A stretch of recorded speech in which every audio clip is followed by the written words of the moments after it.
Good morning, everyone, and welcome to the launch of Source 5. My name is Trudy Green. I'm the Communications and Partnerships Manager at eWater, and I will be facilitating today's session. Thank you very much for making the time to join us. Source 5 has lots of really exciting new features, and we're very excited to be showing them to you today.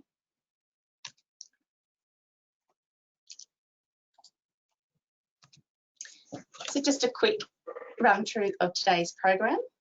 We're going to start with a quick overview from eWater's CEO, Dr. Robert Carr. Robert will be followed by our senior hydrologist, Janita Millman. Janita will show off some of the highlights that we think will appeal to the hydrologists in Source 5. Dr. Mukta Sivkota, our urban hydrology specialist, will then show you some of the features of the Urban Developer plugin. Mukta will be followed by Jeff Davis, the Executive Manager of our software development team. Jeff will show you some of the more technical features. Ashish Day, the Executive Manager of our products team, will explain to you the release schedule and the licensing and training options associated with Source 5. And finally, I will introduce you to our new online forum and do a quick wrap up of today's session. Before I hand over to Robert, just some quick housekeeping. You are all automatically on mute. If you do have questions, please use the questions panel that you will see on the dashboard. We won't be running a live Q&A today, but we'll be answering those questions on our online forum, and I'll explain how that works a bit later on. And also just note that the webinar is being recorded, and we'll send that out to you in a couple of coming days as well. And that will be also available on the eWater website and our YouTube channel. So if you miss anything, there's plenty of opportunity to come back and have another listen. So that's all from me. I'll now hand over to Robert.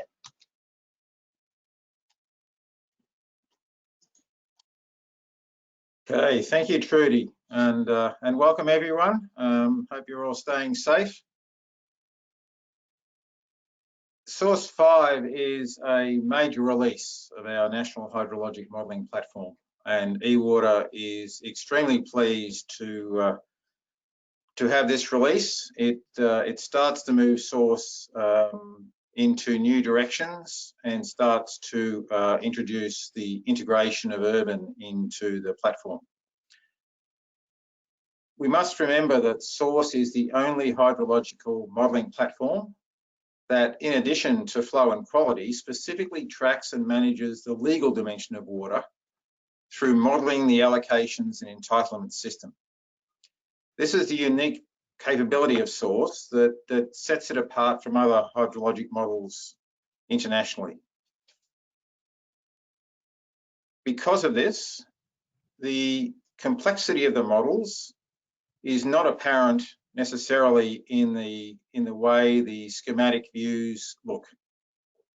So as part of Source 5, there are new efficiency tools to help manage and analyse networks in the context of the allocations entitlement system, which goes far beyond standard hydrological models. So you're going to see some of that today.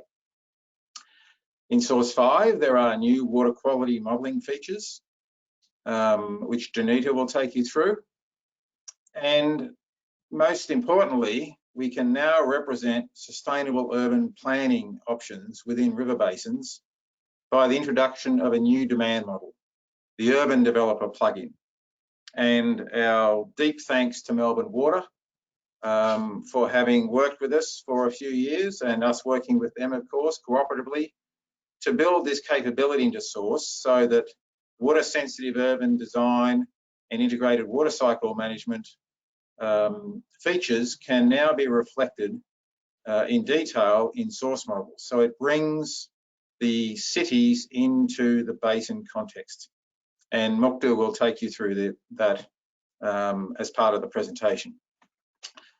There are, of course, new super technical features, which Jeff Davis will take you through for advanced users. This is part of the interface and the power user features that we continue to develop in Source to allow our users to create highly configured models. And it is supported by a new range of forums and training packages, which Trudy and Ashish will take you through. So enough from me. All I can say is we are very pleased to release Source 5, and over to the team to take you through it. Back to you, Trudy. Thank you, Robert. So I'll now pass control to Janita, and Janita will explain some of the cool things for you hydrologists out there. Thanks, Trudy. Well, there are a number of enhancements to Source in this latest production release, and they cover various components of the Source modeling system, and I'll just speak to a couple of those. So some of these enhancements will help most of you, and such as we've got new developments around custom charts in Results Manager. Some of these might only help some of you, such as we have improvements in the function times of evaluation. But there are also some enhancements which might open doors which weren't there before, such as being able to now calibrate to constituents, which is quite a major enhancement for us. So I'll start by looking at some of the improvements around constituents. The constituent decay models in storages and in-stream constituent modeling in links have been extended to include a trend to a specified background concentration rather than to zero, with the functionality also then to apply a percentage removal that can occur after this decay. So by default, the model in the past has decayed to zero, while and that it will continue to do so as the default option, but you also now have the option to add your own background concentration that you would like your constituent decay model to decay to.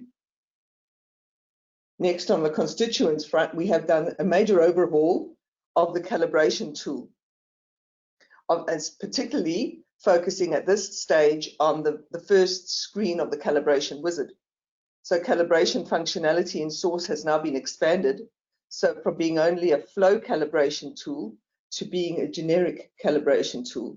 So you can now specify any recordable output, including something from a function or from one of your water quality models, as a modeled element to be used as part of your objective function in the calibration wizard.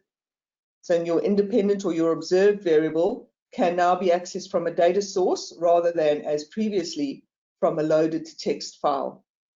So now this allows you to calibrate, for example, your constituent models.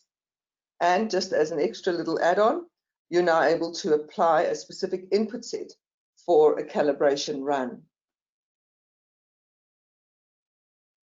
By default, in the past, our results are stored in memory. So large runs in Source can have some memory issues.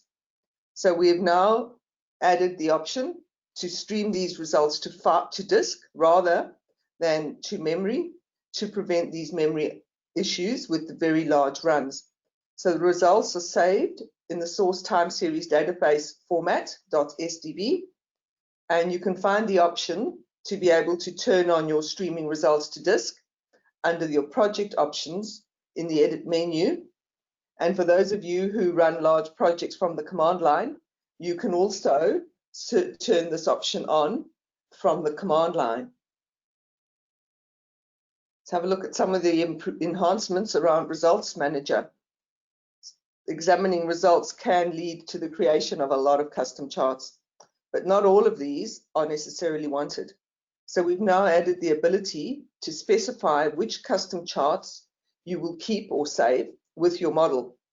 So then now under custom charts, you'll see two new subcategories, saved and temporary.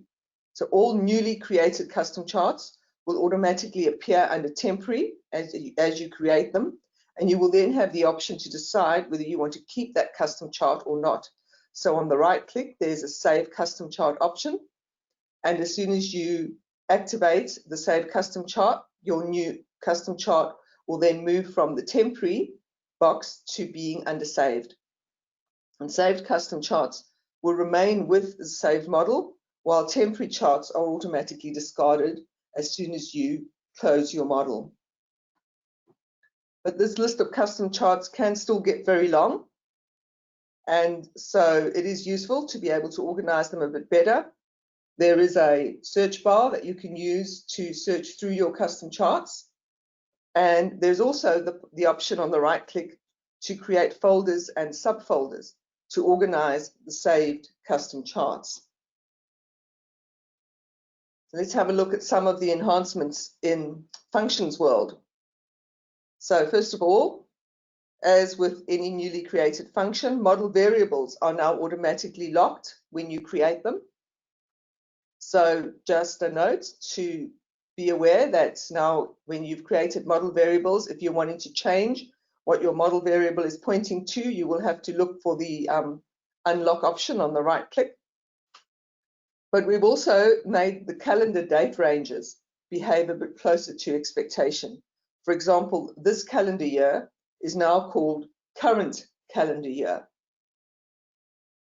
Having said that, this will change the results for some users, those of you who use date ranges.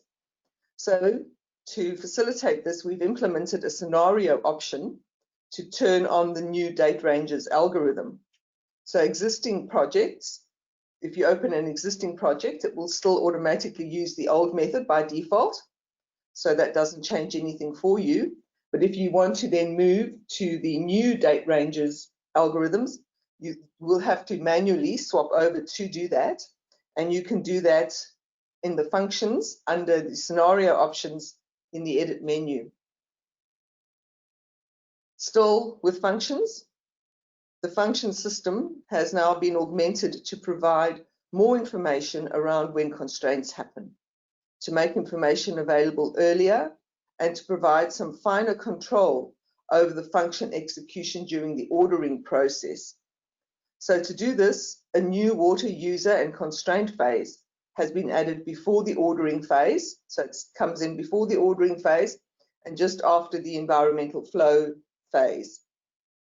So now when you go into your functions and you want to select a time of evaluation for your function, you will see that between the environmental flow prioritization phase and the ordering phase, there is now a water user and constraint phase. So the important thing to note though with this is that the timing has changed. So for example, a function assigned to a water user that previously said it evaluates it in the ordering phase will now happen later than it previously did. So to evaluate it at the same time as it did in, for instance, version 4.11, the time of evaluation needs to be moved to the water user and constraint phase. So we recommend that you review any of your functions that are evaluated in the ordering phase, just to ensure that they're configured correctly, and you can do this quite easily through the feature table. So you can access all your functions through the feature table. Then you can also, if you want more information about times of evaluation, you can go to the source user guide and have a look under the fundamental concepts chapter. Finally, there's been a major enhancement in how you examine how water moves around your system in response to demands. So examining the movement of orders through the system can be a very complicated and a very time-consuming process, which involves exploring a lot of recorders at various points in a model. So we now have a new order crawler, is what we've called it, a debugging analysis tool for the ordering system. You will activate this recorder under miscellaneous orders, called the order crawler. And then when you run your model, this recorder will show all the nodes and links in a network, and it will show what the orders and requirements are on a particular date as well. So there is a slider at the top. If you have a look at my screen on the right-hand side, there's a slider at the top of the order crawler view, and you can move that along to see what the orders are at a particular point in your model at any particular date. So this date slider then enables you to move through your run period and view your changing orders spatially as well as over time. So thank you all. That's all from me, and Trudy, I'll pass back to you now. Thank you, Janita. So now it's time for Mukta to show us how Urban Developer works. Sorry, we don't seem to have Mukta there. Yeah. Can you hear me, Trudy? Yep. I'm just showing my screen.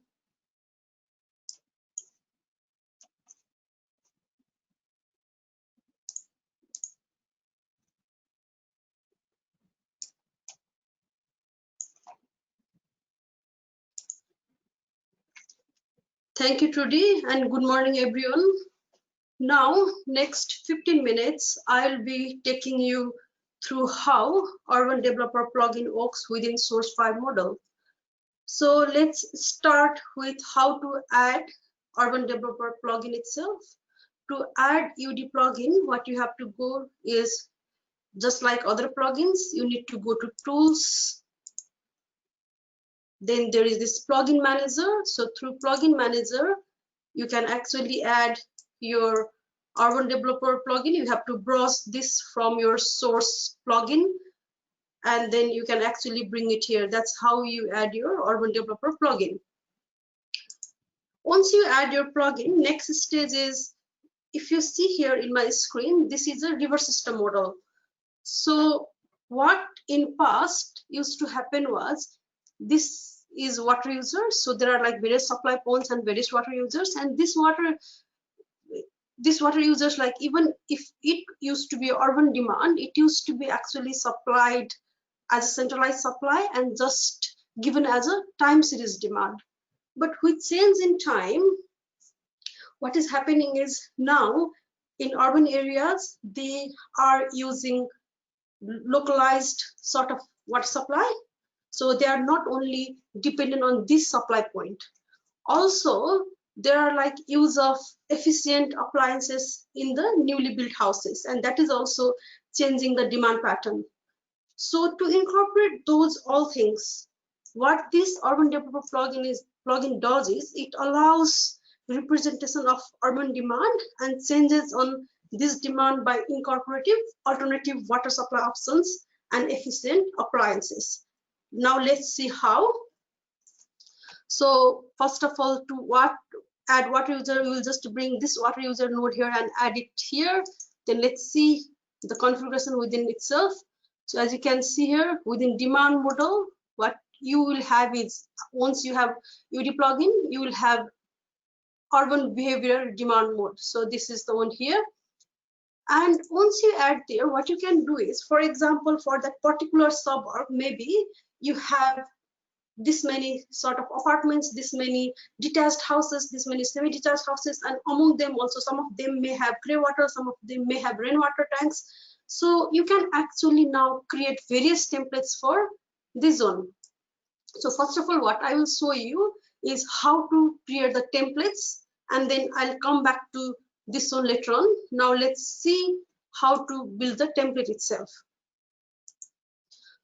To build the Urban Developer template or scenario, what you have to do is, now let's create a scenario, new scenario. This scenario is my Urban Developer, and what I'm going to show for this particular template is, I'm going to have a detached houses, which is single houses with rainwater tank. So I'm going to show you how to do that. So now clicking on OK, and I do have node palette and schematic editor. Now what I'm going to do is, I need this behavioral water use for this zone. So this is my main water use node. Then as I do have rainwater tank, what I need is this tank node as well. And this rainwater tank is getting water from my roof. So I'm bringing the roof onto my schematic editor. So as you can see here, now I'm joining these points.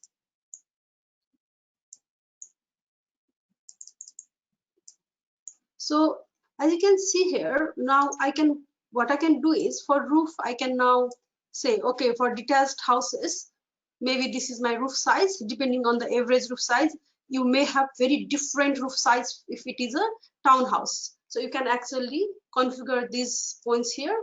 Also tank node, you can actually edit that as well. So you can provide the dimension. You can also decide if you want to have first floor or not. So there are like various things, design things that you want to give for the tank. And once done, next thing is, let's go to this behavioral water use node itself.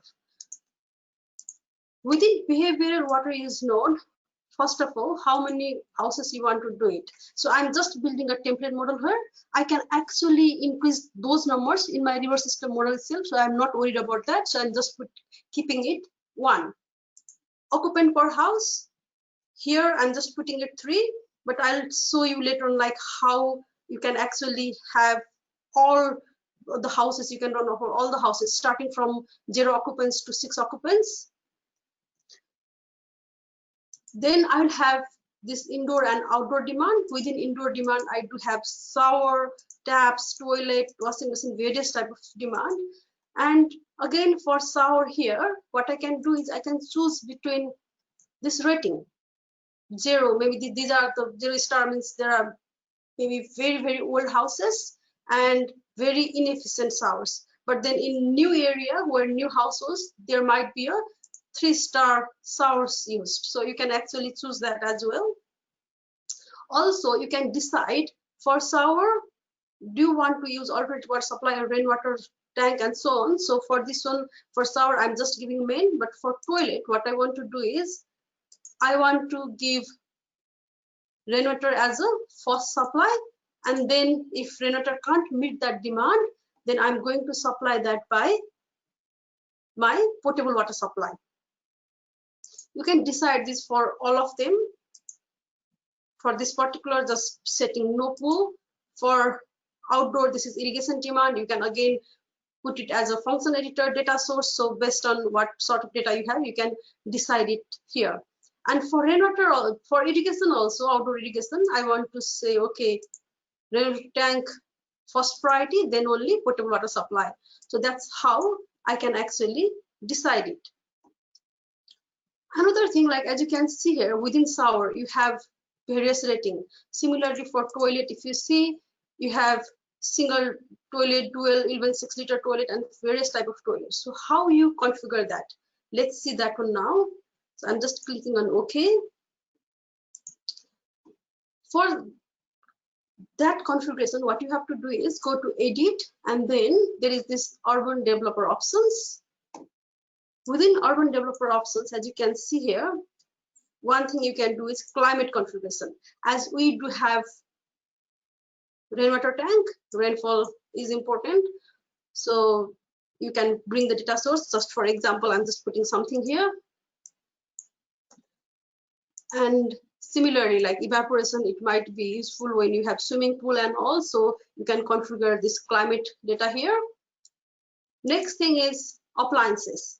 So as you can see here, if you put something here, that will be actually coming in your that particular behavior water use node. So we did have 0 star, 1 star, 2 star, 3 star. If you want to change something here, you can actually put new something here. Yeah, so you can decide this one. Also, this star rating you can decide by yourself. Also based on particular star rating, okay, this particular, maybe this volume is something different, you can change it based on your database. You can do that for all of them. So all the appliances, you can actually apply that. Once you decide this thing here, so let's go now to again the same one. Now you have to run this model. For running, there are 2 configurations here. One is urban configuration, and next one is urban combination configuration. Before that, let's configure, like we have our river system model for 1 year, 2000 actually. So I'm just keeping that data same like that. And similarly, I'm changing this one. And for this particular example, I'm running both the model in same time step, that is daily time step. but actually it is possible to have different time step as well. So if you can run your urban developer model in 6-minute time step, but then can run your river system model in daily basis. So that is also possible. So just click on OK. Now, as you can see here, as I told you, there is this two configuration. What is the difference between urban configuration and urban combination configuration is, if you click on urban configuration and run your model, it will be running the model for whatever you have decided. It will run the model only for this criteria. So occupant per house 3, and then shower 3-star, toilet as chosen here, dual 11 6 liters. So this will only run for that particular data set. But if you choose this urban combination configuration, what it does is it runs for everything. So it generates a database of average water demand for every combination of appliances, end uses, and then also occupancy. So it will run, for example, with no pool, then this toilet, this shower, and then with this many households. So that's how it will generate a database. And then you can actually use that database in your river system model. I'm not going to run this model as it will take few minutes, but I will show you once you run this model with urban combination configuration, what sort of data you will get it. As you can see here, look here. So if once you run, you will have this many data, as you can see here. So this database is formed here. So I just recorded mean supply volume. That's what I need for my river system model. So it will run for, as you can see here, so many, so different occupancy, different type of swimming pool, different type of shower, different type of taps, dishwasher, front loader, top loader washing machine. So it will actually generate a very big database. Now let's go to the river system model and try to add that configuration here. So this is my urban demand node, which I am now going to configure. I have already put few configuration here. Now I want to add that particular configuration. For doing that, what you have to do is add configuration, and this is the rename. This is detached houses with rainwater tank. So this is my configuration here. That's what I build the template now. And now what I'm going to do, I'm going to use scenario results from that template.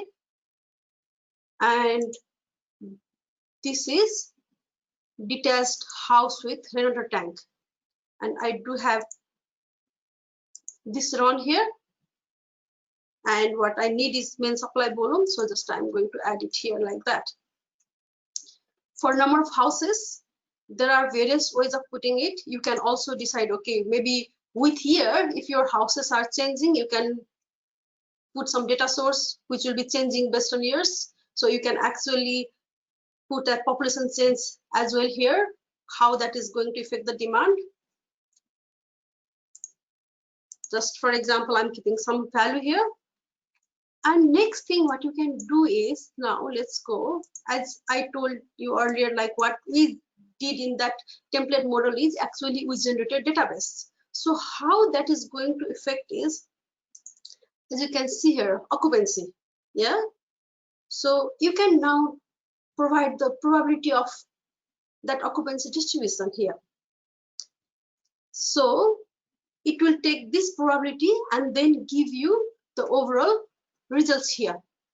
Also, if you think your occupancy probability is going to change, yeah, based on years. So maybe this year, in the past, there used to be households with bigger numbers, but now that trend is changing, then you can actually reflect it here.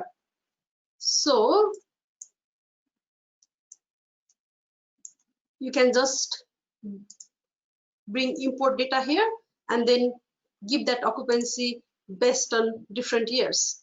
Similarly, for showers, for example, you can provide the probability distribution of the showers. So for that particular area, this many showers are very less efficient, and then this many houses have efficient showers. You can actually reflect that here. And if you think within time, like in future, that is going to change. So there will be more efficient appliances coming into the use in the households. You can actually now again provide time-based distribution here, and that will help you to actually run the model for future. That's how it helps. And that is available for all the appliances, as you can see here. So that's how actually you can now decide how you want to model that particular set. So overall, what we did was we actually created various models. For this particular example, we have decided, okay, this many apartments there, this many townhouses with rainwater tank, this without rainwater tank, this many townhouses, similarly this many single houses. So that's how you can actually set this up. And then once you set them up, then now what you can do is just run this model.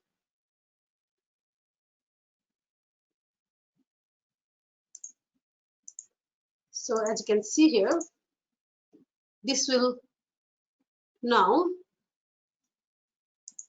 if you go to this water user and demand, so as you can see here, this is a demand that is coming from that particular area. So instead of giving any time series sort of demand or anything like that, what you can do here is you can directly allow the real representation of how exactly that particular area is changing, what sort of household changes are happening, what type of end uses changes are happening, is there any changes happening within the appliances. So those all the things can be actually now represented in this big river system model. And we hope that that will definitely help for helping the urban water managers for proper planning. So that's all from me. Over to you, Trudy. Thanks very much, Mukta. I will now ask Jeff Davis to start showing you some of the more technical features of Source 5.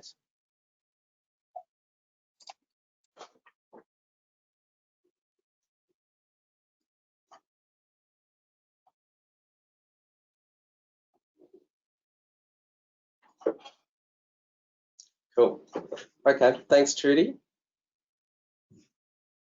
So I'll be showing some of the other features that are now available in Source 5. So Mukta has shown how you can, one way of connecting Urban Developer into a larger source model. So in this example, I'm using Urban Developer at a finer time step.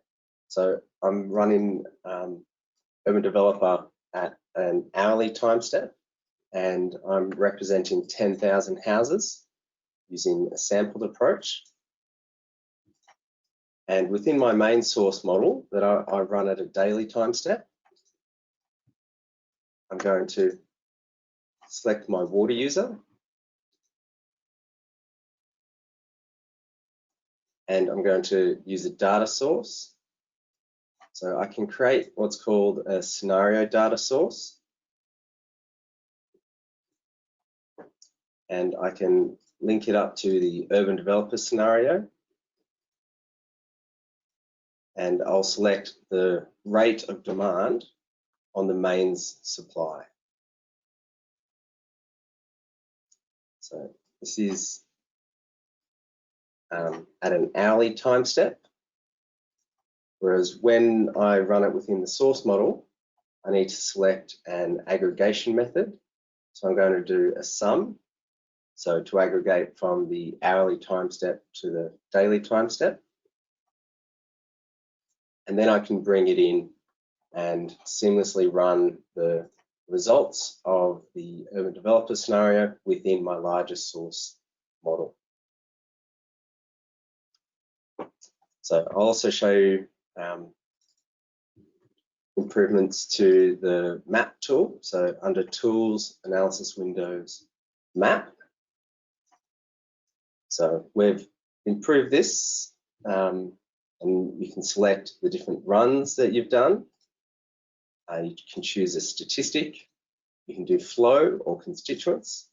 And you can also do subtracting from a second run. So if you want to subtract one from another, or features like divide by area. And then you can save out those maps with the save button up here. So just improving the spatial reporting tools within Source. One of the other features that we've implemented, you can hold down control and select multiple catchments, and then you can combine the catchments. So it's set up so when you do create your model from the geographic wizard, you can specify the finest resolution you'd like to model. But then in some of the areas, you may not have enough data to support modeling at that resolution. So once you've built your model, you can combine the catchments. And so you select which one is the primary catchment, which is the first one you selected, and then you hit combine, and those 3 catchments have now become 1 catchment. You can also, if you select from a node, you can also combine catchments at the node boundaries. One of the other features that we've implemented to help with reporting errors within the model, we've made it so you can do custom log messages within Source. So in this simple model, I'm going to run my storage dry, and I've actually got a function here under a folder called errors called storage volume too low. So this function I've set up using right-click add custom logs, and I've defined these custom logs as based on the function result, and whether it be an info, a warning, an error, or even a fatal error that will stop the run. So I've defined at what different volumes I'd like these messages logged. So less than 100, 50, 10, and 1 megaliters. And I've put force evaluation on. So now when I run this model, we can see I've got 233 errors. And if we look in the log, we see storage volume too low as the log message. And right at the bottom, when storage volume too low, it was a fatal error that stopped the run at that point. One of the other features that we've included is we've included more metadata into the runs. So you get more metadata that's visible within the results manager, and it also gets included within the Res CSV when you do the exports. So it includes things like plugins and all the time series that were available. Some of the other cool little features, you can now scroll, zoom with your mouse. And for those with touch screens, you can now get your screens dirty by doing a pinch action to zoom in and out on the geographic view. So there's a number of other cool features that I'll leave some of that detail to the release notes. Cool, thanks Trudy, and that's all from me for now. Thanks, Jeff. So that concludes the technical part of our conversation today, but Ashish will now explain to you how pricing will work and some of our new training options, as well as the release package.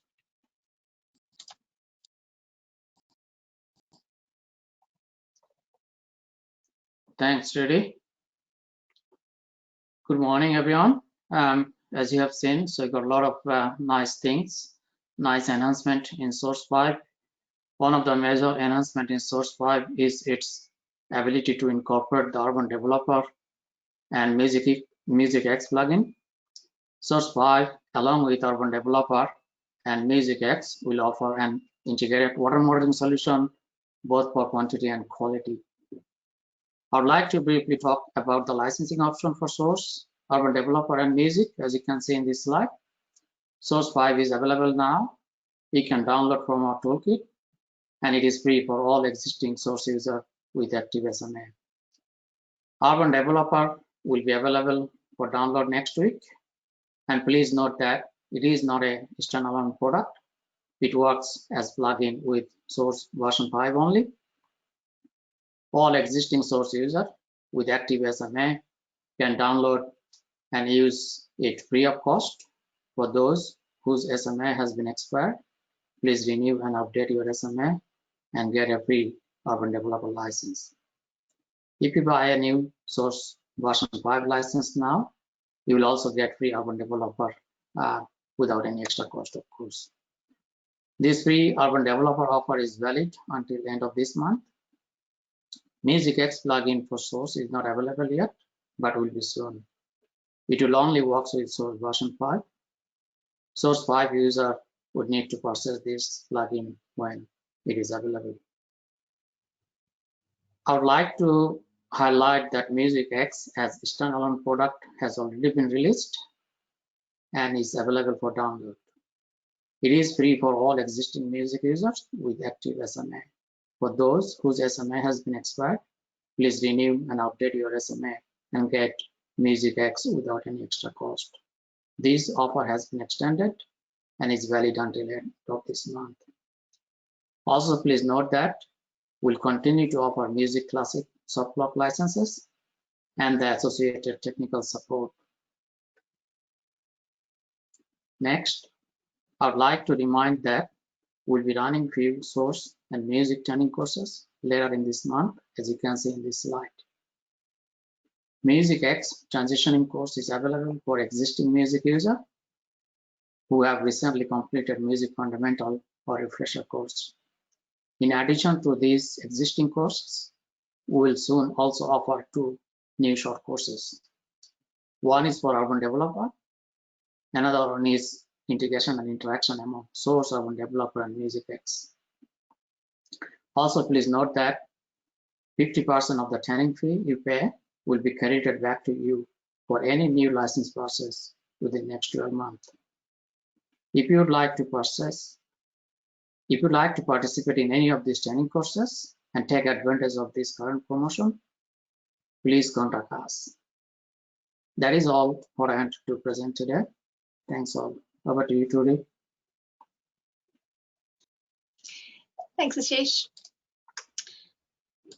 So let me get my screen up for you. So as I mentioned before, we have just put together a new online forum. This is going to be a place where we hope that our diverse communities spread around the world can come together, share ideas, problem solve, celebrate their achievements. Joining is really easy. All you need to do is to log on to Toolkit. If you're not a member, I'm sure most of you are though, then you just click here to become a member. Once you're into Toolkit, then simply follow the link to the forum and that will take you there. It looks a bit like this. You'll see we've created a few questions to get the conversation started, and we've got a lovely little spot here for you to start posting your questions. Oh, a super sensitive mouse. So please join us on the forum. There's been a couple of questions come through today. I'll be answering those on the forum, but also I'm sure as you start to ponder what's been shown to you today, you'll have more. So post them directly on the forum and we'll get back to you. So just in closing, today's seminar has been recorded and we'll be posting that out to you soon. You'll find it on our YouTube channel and on the eWater website. We really would love to keep the discussion going, so please get onto the forum and send through your questions or let us know your thoughts about Source 5.